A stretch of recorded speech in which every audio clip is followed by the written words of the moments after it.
বন্ধুরা কেমন আছো সবাই? আশা করি ভালো আছো। তোমাদের সবাইকে আমার চ্যানেলে স্বাগত জানাই। তো দেখো বন্ধুরা, এখন কিন্তু গরমের সময় আর বাজারে খুবই এঁচোড় পাওয়া যাচ্ছে। তো আজ তোমাদেরকে এঁচোড় চিংড়ি কষা দারুণ একটা রেসিপি দেখাবো। একবার খেলে বারবার খেতে ইচ্ছে করবে এবং মাংস ফেলে খেতে ইচ্ছে করবে, এতটাই টেস্টি হয় এই রেসিপিটা। তো বন্ধুরা, আমার চ্যানেলে যদি নতুন বন্ধু হয়ে থাকো, চ্যানেলটি সাবস্ক্রাইব করে পাশে থাকার অনুরোধ রইল। তো দেখো, প্রথমে আমি এঁচোড়টাকে কেটে আর জলে দিয়েছি, ভালো করে ধুয়ে জলেই রেখেছি। আর এখানে মাংসর আলুর মতো বড় বড় পিস করে আলুগুলো কেটে ধুয়ে রেখেছি। তো দেখো, প্রথমেই যা করতে হবে, একটা প্রেসার কুকার নিয়েছি। এখন জল আর এঁচোড়গুলো এর মধ্যে দিয়ে দেবো।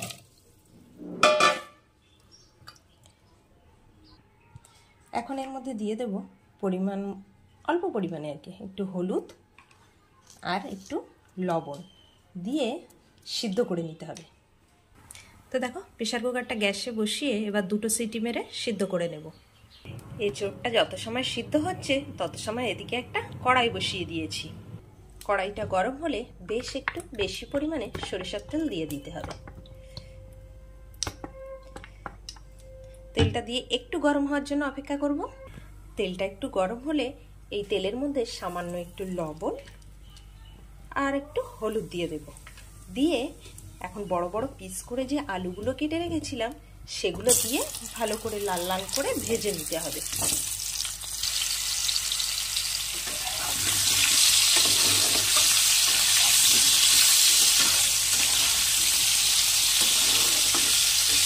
সুন্দর করে মাংসর আলুর মতোই লাল লাল করে ভেজে নেব। তো চলো বন্ধুরা, যত সময় আলুটা ভাজা হচ্ছে আমরা মশলাটা রেডি করে নিই। তো দেখো, এখানে মশলা করার জন্য নিয়েছি একটা বড় সাইজের পেঁয়াজ, 7 থেকে 8 কোয়া রসুন, 3টে কাঁচা লঙ্কা, আর এখানে 1 টুকরো আদা কুচি কুচি করে কেটে দিয়েছি, আর নিয়েছি এখানে 2টো টমেটো।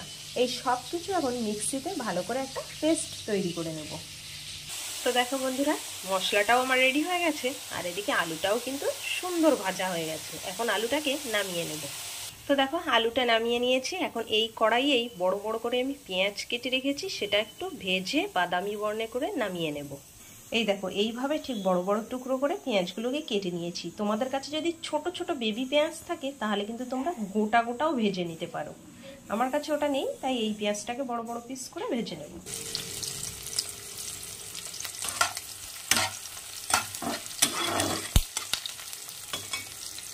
তো দেখো বন্ধুরা, পেঁয়াজগুলো কিন্তু বাদামি কালার হয়ে গেছে। এখন এটা নামিয়ে নিতে হবে। এখন এই তেলের মধ্যে চিংড়ি মাছটা ভেজে নেব। পরিমাণ মতো হলুদ আর পরিমাণ মতো লবণ দিয়ে চিংড়ি মাছটা সুন্দর করে ভেজে নেব। খুব বেশি কড়া করেও ভাজবো না, খুব বেশি ভাজলে চিংড়ি মাছটা কি ছিবড়া ছিবড়া শক্ত শক্ত হয়ে যায়, তাই জন্য মোটামুটি অল্প ভেজে নামিয়ে নিতে হবে। তো দেখো, চিংড়ি মাছটা কিন্তু ভাজা হয়ে গেছে। এখন চিংড়ি মাছটাও নামিয়ে নিতে হবে। তো দেখো, এখানে চিংড়ি মাছটা ভেজে নামিয়ে নিয়ে আর এদিকে সিদ্ধ করে রাখা এঁচোড়টা জল ঝরিয়ে রেখেছি। তো চলো, চিংড়ি মাছ ভাজা কড়াইয়েই বেশ একটু তেল দিয়ে দেব। তেলটা গরম হওয়ার জন্য একটু অপেক্ষা করতে হবে, নাহলে তরকারিতে তেল ভেসে ভেসে যায়। তো তেলটা গরম হলে দিয়ে দেব 1 চামচ গোটা জিরা, 2টো তেজপাতা, একটা শুকনো লঙ্কা এবং গোটা গরম মশলা। এই সব কিছু একটু নেড়ে ছেড়ে ভেজে নিতে হবে। এখন এর মধ্যে দিয়ে দেব আমাদের সেই মশলা করে রেখেছিলাম সেটা। মশলাটা দিয়ে ভালো করে একটু কষিয়ে নিতে হবে, যাতে মশলা থেকে কাঁচা গন্ধ না থাকে।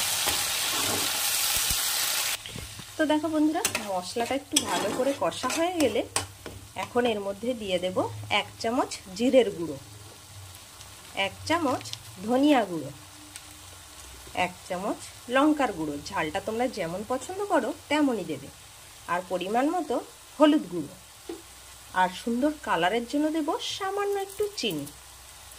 এই সব কিছু দিয়ে মশলাটাকে খুব ভালো করে কষিয়ে নিতে হবে যত সময় না মশলা থেকে তেল ছাড়ছে।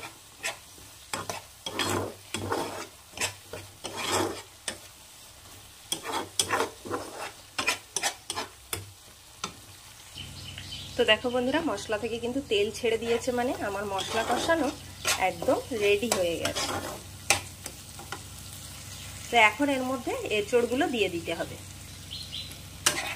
এঁচড়টা দিয়ে ভালো করে মশলার সাথে নেড়ে চেড়ে মিশিয়ে কষিয়ে নেব।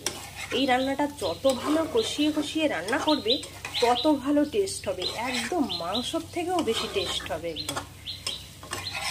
তোমরা গরম ভাতের সাথে, রুটির সাথে, পরোটার সাথে, যার সাথে ইচ্ছে খাবে, একদম কষা কষা এঁচড় তরকারি হবে।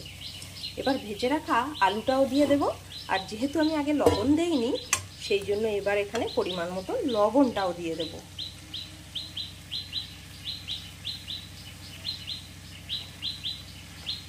দিয়ে ভালো করে এখন কিছুটা সময় ধরে ঢেকে ঢেকে একটু কষিয়ে নেব। তো দেখো বন্ধুরা, কষানোর সময় যদি গ্যাসের আঁচটা একদম কমিয়ে এইভাবে একটা ঢাকনা দিয়ে ঢেকে একটু পরে পরে খুলে নেড়ে নিতে হবে, এভাবে কষিয়ে নাও, তাহলে তরকারিটা দারুণ সুন্দর মজে যায়। মজে যাওয়া ব্যাপারটা নিশ্চয়ই জানো, যত সুন্দর তরকারি মজবে ততই ভালো টেস্ট হয়। তো এইভাবে ঢেকে ঢেকে আমি একটু কষিয়ে নেব তরকারিটাকে। তো এইবার ঢাকনাটা খুলে একটু নেড়ে চেড়ে এর মধ্যে চিংড়ি মাছটা দিয়ে দেবো। ভেজে রাখা চিংড়ি মাছটা এখন এর মধ্যে দিয়ে দিলাম।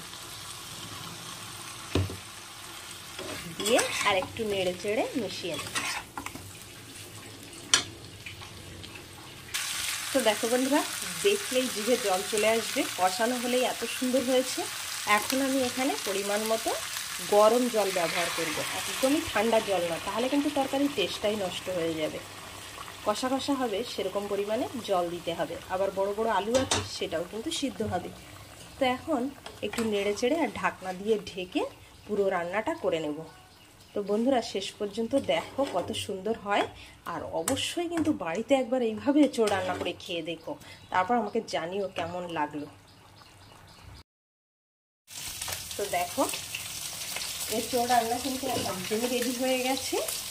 এখন এর মধ্যে ভেজে রাখা পেঁয়াজটা এইভাবে ওপর থেকে দিয়ে দেব, আর গরম মশলা গুঁড়ো আর 1 চামচ ঘি দিয়ে নেড়ে চেড়ে নামিয়ে নিলে সুন্দর এঁচড় কষা একদম রেডি হয়ে যাবে। তো বন্ধুরা, অবশ্যই বাড়িতে একবার ট্রাই করে দেখো। আর আমার রেসিপিটি ভালো লাগলে লাইক, কমেন্ট ও শেয়ার করে আমার সাথে থেকো। এই দেখো কত সুন্দরই হয়েছে, দেখো।